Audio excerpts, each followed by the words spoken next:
Okay,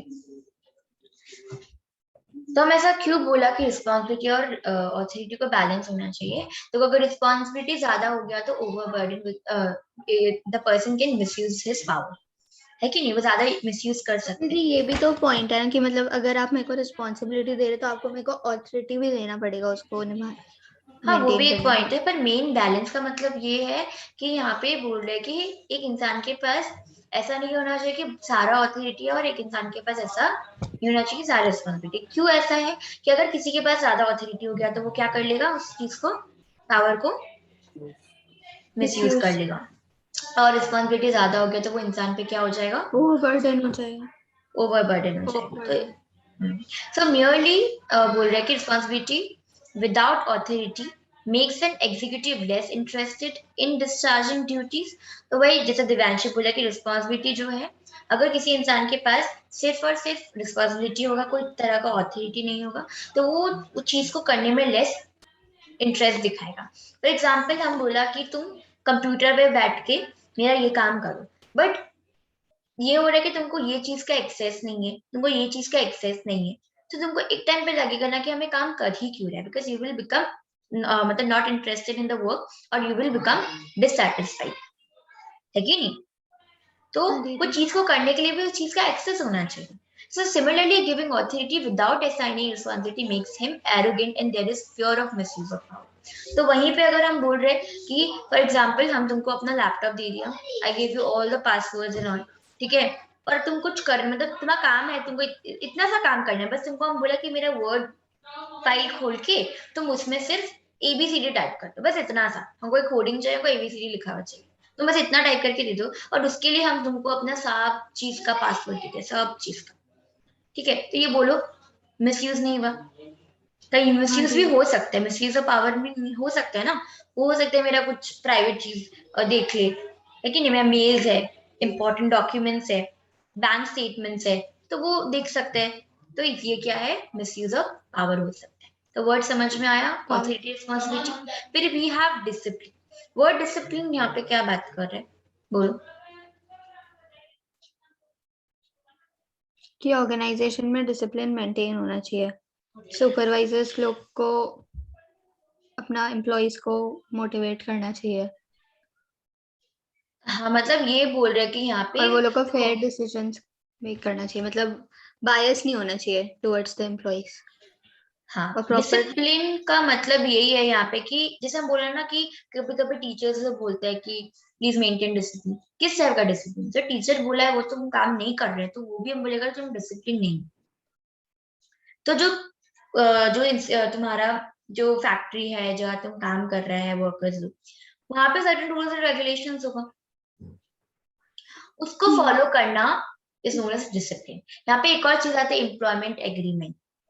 इसके ऊपर एक केस स्टडी भी किया था, एम्प्लॉय के ऊपर, एम्प्लॉय एग्रीमेंट के ऊपर, याद आया?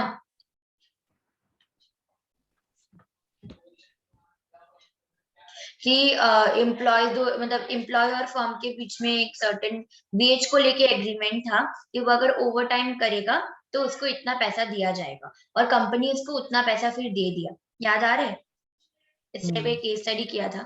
तो ये क्या, डिसिप्लिन। कहने का मतलब है कि जैसा बोला गया था वैसा ही हुआ। तो एम्प्लॉयमेंट एक एग्रीमेंट था, ऑर्गेनाइजेशन का रूल्स फॉलो हुआ। सिर्फ ये ऑर्गेनाइजेशन का रूल सिर्फ वर्कर्स के लिए नहीं है, ये कंपनी खुद या फर्म खुद के लिए भी है। ऐसा नहीं होना चाहिए कि फर्म खुद का रूल्स बना के खुद को फॉलो नहीं करता, मतलब खुद ही फॉलो नहीं करता।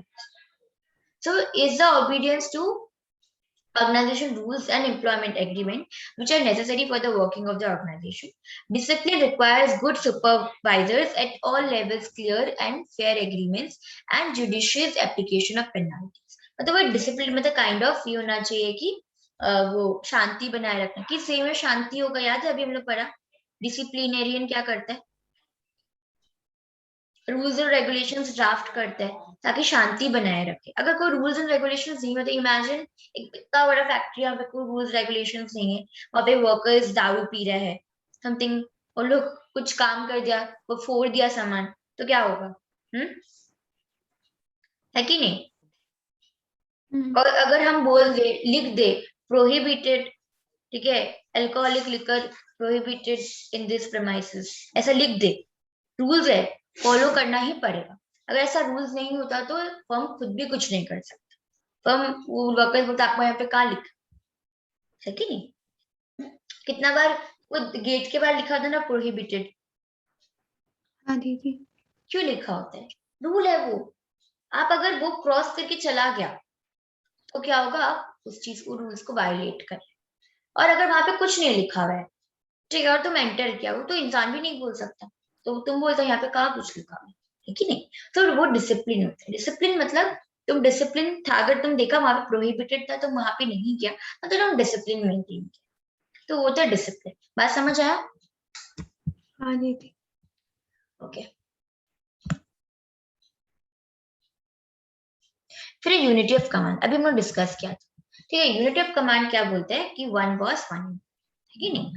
सो there should be one and only one boss for every individual employee. देखो, एक बॉस का बहुत सारे एम्प्लॉयज हो सकता है, पर एक एम्प्लॉय का एक ही बॉस होना चाहिए। मतलब एक एम्प्लॉय को एक ही इंस्ट्रक्टर से इंस्ट्रक्शन लेना चाहिए। क्यों ऐसा अब बोले? क्या बोला, फर्स्ट लाइन क्या बोला, एक ही, एक एक बॉस का बहुत अंदर बहुत सारे एम्प्लॉयज हो सकते हैं। हाँ देखो, ये जैसे ये एक बॉस है रेड वाला, देखो उसके अंदर बहुत सारे एम्प्लॉयज, बहुत सारे एम्प्लॉयज है, हाँ। पर देखो एक, मतलब कोई एक वर्कर का दो। एक एम्प्लॉय का एक ही, हाँ समझ गया। क्यों ठीक है ऐसा दीदी। बोला? क्यों बोला? क्योंकि अगर एक वर्कर दो तीन जन से इंस्ट्रक्शन ले रहा है तो कंफ्यूजन क्रिएट हो जाएगा। हो सकता है कि वो भी सेम काम बोले, वो भी सेम काम बोले, तो इससे टाइम भी वेस्ट हो रहा है, कंफ्यूजन क्रिएट हो रहा है, और डुप्लीकेशन ऑफ वर्क हो रहा है। मे भी कंफ्लिक्ट भी हो सकता है, वो बोलेगा तो मेरा बात मानो, वो बोलेगा तो मेरा बात मानो, तो वो वर्कर बेचारा किसका बात माने। सो इसलिए बोला, अकॉर्डिंग टू फ्योल एक प्रिंसिपल बना दिया है कि there should be one and only one boss for every individual employee. It implies that every worker should receive orders from one superior only, otherwise it will create confusion, conflict, duplication of work. बात समझ आया? ठीक है, फिर unity of direction. Unity of direction क्या बोलते हैं? देखो, ऐसे तो हर एक अपना अपना डिपार्टमेंट का, अपना अपना वर्कर्स का अपना अपना गोल और ऑब्जेक्टिव होता है। जैसे प्रोडक्शन वाला डिपार्टमेंट है, उसका है कि सही क्वालिटी में प्रोडक्शन हो। सेल्स डिपार्टमेंट का क्या होगा कि वो अच्छे से सेल्स करे, ठीक है, कैसे बेचे। पर ये यहाँ पे इंडिविजुअल ऑब्जेक्टिव्स का बात नहीं कर रहे। ये बोले अगर एक ही ऑर्गेनाइजेशन है तो उसको एक ही तरफ मूव होना चाहिए। एक ही तरफ मूव होना चाहिए, इसका मतलब क्या? बोले पूरा ऑर्गेनाइजेशन का एक ही ऑब्जेक्टिव। दीदी वो पूरा ऑर्गेनाइजेशन या पूरा डिपार्टमेंट? पूरा ऑर्गेनाइजेशन, पूरा ऑर्गेनाइजेशन का एक ही ऑब्जेक्टिव होना चाहिए, ताकि कोई कंफ्लिक्ट ना हो, कोई झगड़ा ना हो, ठीक है। So towards the same objective through coordinated and focused efforts, each group of activities having the same objectives must have one head and one plan. बोल रहा है कि एक हेड और एक प्लान होना चाहिए। जैसे वहां पे था वन बॉस वन एम्प्लॉय, यहाँ पे था one head and one plan. One head मतलब एक हेड होना चाहिए, मतलब एक कैप्टन होना चाहिए, उस हिसाब से एक, मतलब एक ही प्लान होना चाहिए। मतलब एक जैसे यहाँ पे एरो दिख रहा है ना, एक इंसान खड़ा है, वो डायरेक्शन दिखा रहा है कि आपको इस तरफ जाना है, तो सब उसके पीछे पीछे लेकर जा रहे हैं वही। मतलब ये जो एरो दिख रहा है ना, ये क्या है, ये प्लान है, ठीक है। और सब ये डायरेक्शन दिखा रहे हैं, इस तरफ जाना है, तो सब उसी तरफ लेके जा रहे हैं वो प्लान। बात समझ आया? हाँ दीदी। ठीक है, फिर यूनिटी ऑफ डायरेक्शन और कमांड में डिफरेंसेस है, ये आप देख लेना एक बार के लिए, ठीक है।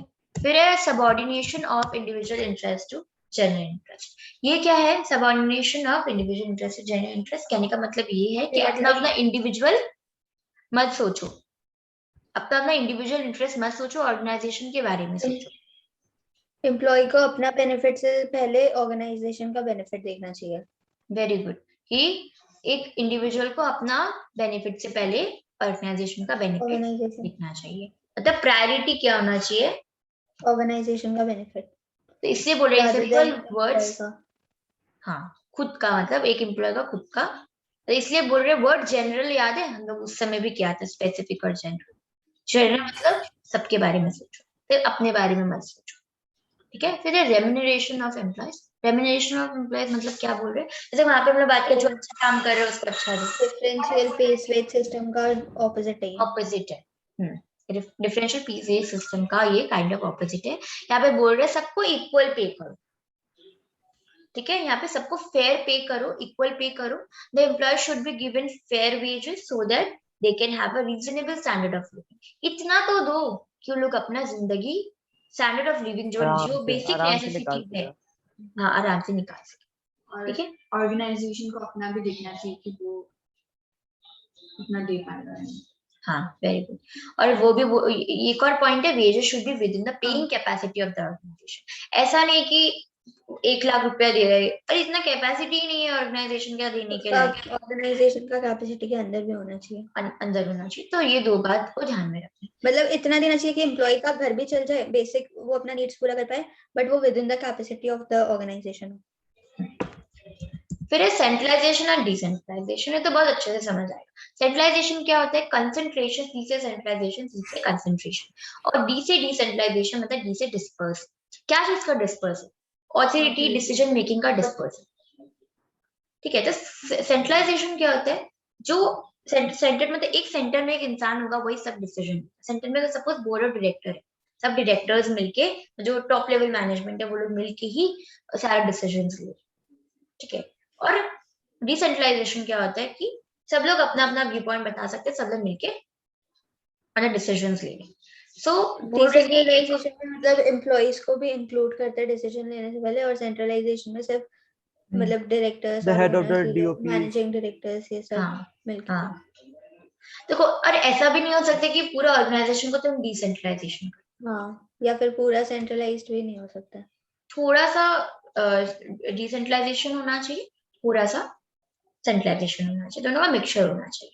ठीक है, फिर स्कैलर चेन, ये बहुत इंपॉर्टेंट था। इसमें बोलते हैं कि ये कैसा है? फॉर्मल लाइंस है, फॉर्मल कम्युनिकेशन चैनल है। ठीक है, कैसा कि अगर कोई लोअर लेवल मैनेजमेंट को अपना ही लेवल दूसरा डिपार्टमेंट, सपोज एग्जांपल ये डी और जी समझ लो, तुम्हारा सेल्स डिपार्टमेंट का डी है और जी है तुम्हारा, समझ लो तुम्हारा हो गया परचेज डिपार्टमेंट, कोई, ठीक है, प्रोडक्शन डिपार्टमेंट का। तो अगर ये डी को जी से बात करना है, ठीक है, तो उसको टॉप लेवल मैनेजमेंट से पहले उसके लेवल, उसके ऊपर जो मैनेजमेंट है उसको बोलना पड़ेगा। फॉर एग्जांपल, एकदम अच्छे से एग्जांपल देते हैं। फॉर एग्जांपल देखो, जैसे ये बी सी डी, ये लोग तुम्हारा सेल्स डिपार्टमेंट में काम करते हैं, और E F G production department में काम करते हैं। और डी जो है वो सेल्स डिपार्टमेंट का एक वर्कर है, और जी जो है वो प्रोडक्शन डिपार्टमेंट का एक वर्कर है। पर ये दोनों वर्कर को साथ में मतलब एक बात करनी है, कुछ इंपॉर्टेंट मैसेज पहुंचाना है। ठीक है, तो ये डी जो है वो जी तक डायरेक्टली जाके बात नहीं कर सकते। कैसे वे में बात करेगा? पहले वो अपना जो हायर ऑथोरिटी है, मतलब अपना ये तो लोअर लेवल में आ गया हमारा, ठीक है, एकदम लोअर, मतलब वर्कर भी नहीं, मतलब काइंड ऑफ मैनेजर है, सुपरवाइजरी देखता है। ठीक है, वो क्या किया? वो अपना मिडिल लेवल मैनेजमेंट को बोला, मतलब अपना हेड ऑफ डिपार्टमेंट को बोला। किसको बोला? हेड ऑफ डिपार्टमेंट को। ठीक है, और ये भी अपना हेड ऑफ डिपार्टमेंट को बोला। फिर उसके ऊपर जो इंचार्ज है उसको बोला, ये भी उसके ऊपर जो इंचार्ज है उसको बोला। फिर जाके ये क्या बोलते हैं, अगर इसको इससे बोलना है, सपोज डी को जी से बात करनी, तो डी सी को बोलेगा, सी बी को बोलेगा, फिर बी ए को बोलेगा। ए एकदम टॉप लेवल मैनेजमेंट है, मतलब समझो डायरेक्टर्स है। अब ए क्या करेगा? वो ई को बोलेगा, फिर एफ को बोलेगा, और फिर जी को बोलेगा। उसी तरह अगर जी को डी से बात करना है तो जी एफ को बोलेगा, फिर एफ ई को बोलेगा, ई ए को बोलेगा, और फिर ई बी सी के थ्रू डी तक पहुंचाएगा। बात समझ में आया? इसको क्या बोलते हैं? स्कैलर चेन बता रहे हैं ना, ये स्कैलर चेन बता रहे हैं। So it is a scalar chain because इसमें क्या है? रैंक के हिसाब से। So the formal lines of authority and communication between superiors and subordinate from the highest to the lowest ranks is known as scalar chain. But अगर in emergency ऐसा है कि हमको बहुत अर्जेंटली ही बात करनी है, मतलब डी को जी से एकदम अर्जेंटली बात करनी है, ठीक है, एकदम इमरजेंसी है, तो देखो डी जी से कर सकते हैं इन इमरजेंसी, पर डी जो है वो एफ को नहीं कर सकता। अगर डी को एफ तक कुछ पहुंचाना भी है ना, तो वो क्या कर सकते हैं? वो सी को बोल सकते हैं और सी एफ तक पहुंचा देगा, because they are at the same level. लेकिन ये कर सकते हैं, लेकिन डी जो डायरेक्टली जाके एफ से बात नहीं कर सकते। क्यों ऐसा? बिकॉज वो लोग दोनों सेम लेवल पे, सेम लेवल का नहीं है, डी लेवल का नहीं है। डी तो सी से बात करता ही है। हाँ, तो अगर डी को सी, हाँ डी सी से बात कर सकते हैं, सी बी से कर सकते हैं, बिकॉज ज्यादा सेम डिपार्टमेंट का लाइन। पर मतलब दूसरा कोई डिपार्टमेंट है, उस तक पहुंचाना है तो कैसे करें? ठीक है, so this change should not be validated, but in case of emergency हम इसको तोड़ सकता है, but at the same level. और अगर डी को जी से बात करें इन केस ऑफ इमरजेंसी, तो वो कर सकता है। कैसे करेगा? थ्रू प्रोसेस को क्या बोलते हैं, गैंग प्लान। ठीक है, समझ में आया? हाँ दी। फिर ऑर्डर, यहाँ पे ऑर्डर वो ऑर्डर वाला ऑर्डर नहीं है, यहाँ पे वो ऑर्डर है प्रॉपर सीक्वेंस वाला ऑर्डर है। जो काम हो रहा है, जो भी चीज है, वो सही ऑर्डर पे होना चाहिए। मतलब अगर ये सामान को इस टाइम पे यहाँ पे होना चाहिए तो उसको वहीं पे होना चाहिए, इस इंसान को इस टाइम पे उस जगह होना चाहिए, उसको वहीं पे होना चाहिए। तो कहने का people and material should be in suitable places at appropriate time for maximum efficiency. क्यों बोल रहे हैं ऐसा ऑर्डर? क्योंकि ताकि मैक्सिमम एफिशिएंटली काम हो। So a place where everything and everyone should be in the designated। मतलब बोल रहे हर एक चीज को जब जो जरूरत है उसको टाइम पे होना चाहिए। ऐसा नहीं है कि हमको अभी प्रोडक्शन करना है, मेरे पास रॉ मटेरियल अभी है नहीं, अवेलेबल नहीं है, मतलब है मेरे पास लेकिन गोडाउन में पड़ा, वो नहीं होना चाहिए। सही जगह पे सही टाइम पे मेरे पास होना चाहिए। ना इक्विटी, इक्विटी मतलब क्या है? इक्वालिटी का बात हो रही है कि सबको हमको इक्वली ट्रीट करना चाहिए, बायस नहीं होना चाहिए। ठीक है, सो good sense and experience are needed to ensure fairness to all employees who should be treated as fairly as possible। कहने का मतलब जितना हो सके प्लीज आप सबको इक्वल ट्रीट करो, बायसनेस नहीं होना चाहिए कि सपोज ये वर्कर ज्यादा काम करते तो उसकी तरफ वो हो गया, ऐसा नहीं होना चाहिए। इक्वली ट्रीट करना चाहिए ताकि एक वर्किंग एनवायरनमेंट, पॉजिटिव एनवायरनमेंट बना रहे वर्क काम करने के लिए। should be free from all forms and principles of justice and fair play should be followed। No worker should be unduly favored or punished। पहला बात बहुत इंपॉर्टेंट इक्विटी का बात है, ये इक्विटी का बात है, डिसिप्लिन में नहीं आते। बात सुनो, no worker should be unduly favour और पनिश्ड। मतलब कोई भी वर्कर को जबरदस्ती का पनिशमेंट नहीं देना चाहिए, और ऐसा भी नहीं होना चाहिए कि तुम उसकी तरफ फेवर कर रहे हैं, बायस है, वो भी बायस नहीं तो उसको सपोर्ट करे जबकि उसका गलती है, वो भी नहीं होना चाहिए। और ये भी नहीं होना चाहिए कि उसका गलती नहीं है तो उसको जबरदस्ती पनिश करे, क्योंकि favoured and punish are both are opposite words. ठीक है, now stability of person. Stability of person मतलब क्या होता है? एम्प्लॉय टर्नओवर कम होना चाहिए। टर्नओवर मतलब एम्प्लॉय छोड़ के जा रहे हैं। और फिर सब बात है, मैक्सिमाइज मत लिख के आ जाना, मतलब टिक मत कर देना, वहां पे ऑप्शन में होगा मैक्सिमाइज नहीं, मिनिमाइज। टर्नओवर मतलब लोग छोड़ के जा रहे हैं, तुम उसको कम करना चाहेगा ना कि लोग छोड़ के कम जाए, तो should be minimise to maintain organisational efficiency. A person should be selected and appointed after rigorous procedure and the selected person should be kept at the post for a minimum tenure to show result। पहला बात, एक agreement भी होना चाहिए कि ऐसा नहीं, ऐसा होना चाहिए कि 1 साल तक आपको काम करना ही पड़ेगा। अगर आपको काम अच्छा लगा आप सिलेक्ट करो, सोच समझ के लो काम, बट आपको 1 साल तक करना ही पड़ेगा। क्यों ऐसा? ताकि टेन्योर, मिनिमम टेन्योर एटलीस्ट बना रहे, है कि नहीं? नहीं तो लोग ऐसा छोड़ के जाने लग जाएगा। फिर वो प्रॉब्लम्स भी होता है ना कंपनीज का, आपका जितना भी क्या क्या बोलते क्या? हैं, कंपनीज का जितना भी आपका वो है रूल्स या फिर सीक्रेट जो इंफॉर्मेशन टाइप का होता है वो सब बाहर ज्यादा हाँ लीक होने का। हाँ, एकदम सही सही सही सही बोल रहे हैं। क्यों ऐसा, क्यों स्टेबिलिटी बोलते हैं? क्योंकि क्या होता है, अगर एम्प्लॉयज क्या आते बोला जाते तो रहेगा, सर? हाँ अभी बता रहे क्या बोला, ये बोल रहे कि अगर एम्प्लॉयज आते जाते रहेगा तो क्या होगा, नया नया एम्प्लॉयज आएगा तो तो हमारा बार बार फर्म मतलब का, हाँ हाँ हमारे फर्म का जो भी पर्सनल चीज है, हम लोग जो सामान यूज कर रहा है, रॉ मटेरियल यूज कर रहा है, वो सस्ता में खरीद रहा है, किससे खरीद रहा है, ये सब इन्फॉर्मेशन अगर वर्कर्स को पता चलने लग गया, हाँ, और वो चेंज करने लग गया, तो दूसरा जाके किसी को बोलेगा, तो मेरा कंपटीटर्स के पास सपोज चला गया, सपोज लेस जो है वो चला गया अंकल चिप्स के पास। ठीक है, लेस का एक वर्कर है, वो अंकल चिप्स के पास चला गया और अंकल चिप्स का इन्फॉर्मेशन दे रहा है कि लेस तो यहाँ से पोटैटो खरीदते हैं, इतना सस्ता में खरीदते हैं, तो अब वो भी वहां से मंगाने लग जाएगा। तो ये क्या होता है, एक सीक्रेसी होता है हर एक फर्म का, तो वो लीक हो जाएगा। इसलिए भी बोला जाता है कि पर्सन, तो क्या प्रॉब्लम है, एक जा रहे कार है, एक जा रहा तो दूसरा आ ही रहे, लेकिन डिफरेंट ये है कि हर जन को मेरे कंपनी के बारे में सीक्रेट्स पता चले, ये नहीं होना चाहिए। और एक तो पहला बात, वो आया ज्वाइन किया, उसको काम सीखने में 1 महीना लगा, सीख लिया काम, अब वो जा रहा है, तो it becomes very difficult to teach. भाई हम लोग उसको ट्रेन भी किया प्रॉपर ट्रेनिंग किया, ट्रेनिंग पे खर्चा किया, सब कुछ किया, फिर वो छोड़ के जा रहे हैं, सब कुछ सीख गया, उसके बाद वो छोड़ के जा रहे हैं। So it becomes very difficult for the firm to manage things, अगर वो पर्सनल जो है स्टेबिलिटी कम है उसका। नाउ इनिशिएटिव क्या होता है? वर्कर्स को हमेशा इनिशिएटिव लेना चाहिए। वो खुद से कब लेगा? जब तुम उसको एनकरेज करेगा, ठीक है, तुम उसको एनकरेज करेगा कि तुम आओ, तुम अपना व्यूज बताओ मेरे को, इनिशिएटिव लो, तुम बोलो कि हाँ ये काम हम करेंगे, so that is initiative. So workers should be encouraged to develop and carry out their plan for improvement.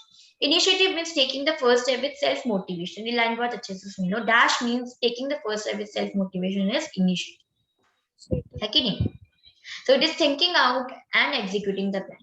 ये मतलब सोचता तो है और एग्जीक्यूट भी करो। मतलब फॉर एग्जाम्पल वर्कर मन में सोच लिया कि सोचने से कुछ नहीं, वो इनिशिएटिव मतलब क्या है? तुम जो सोचा तुम बोलो उसको कि तुम एग्जीक्यूट करें प्लान को, बस समझ आया? That is initiative. ओके, और स्पिरिट द कॉर्प्स से बहुत ही इजी है। स्पिरिट द कॉर्प्स मतलब kind of team spirit, unity and harmony होना चाहिए। मैं सब कुछ आ जाता टीम, देखो जहाँ पे वर्ड टीम स्पिरिट आएगा ना, तो स्पिरिट द कॉर्प्स का, डिसिप्लिन मत लिख के आना, ठीक है?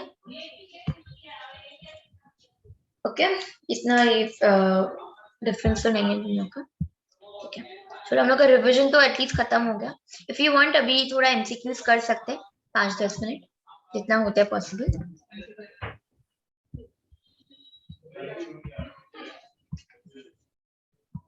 नेक्स्ट क्लास ही करते हैं जी। हो गया आज का? हाँ, आपका फिर वो वीडियो देख लेगा आज का। ठीक है, देख लो अब वीडियो वो वाला अच्छे से। वीडियो भी, जब आप वो वाला वीडियो भी नहीं भेजा हमको। 1 मिनट रुको, रिकॉर्डिंग मत कर दो। वेट कर रहे